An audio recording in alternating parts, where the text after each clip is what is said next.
I believe that testable code is good code. It's easy to read. It gives you confidence that it actually works. It's easy to update, and it's well organized. So I'm going to talk about some principles that have helped me write testable code. I'm talking specifically about JavaScript and TypeScript code, though a lot of these principles are pretty universal. And I'm talking about unit tests. So I'm going to start with some what I think of as bad code right here. And it's bad because it's not easily testable. Let's look and see what it does and what we can do to improve it. I'm going to focus mostly on this print tasks function, which outputs a list of incompleted to-do tasks to a web page.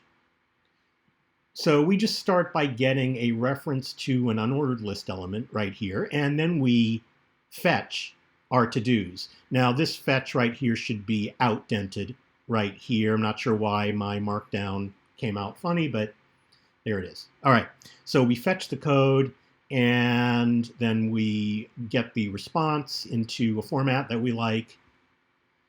Here, we're doing some data processing. We're first filtering, so we just have the incomplete tasks. Then we're using map to transform the task object into a list item.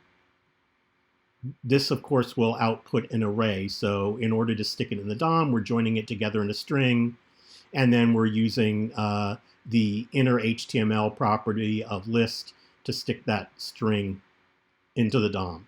Finally, we're referencing an object called store that was passed into print tasks, and we're adding the tasks as a property to store. Okay, here's our entry function right here. We're creating the store. We're printing the tasks, giving print tasks a store. And finally, now that tasks have been added to the store by print tasks, we're saving the store. And here I've just written kind of a dummy save function. You can imagine that it's storing it locally or to an S3 bucket, whatever you want. We're not going to really focus on that right now.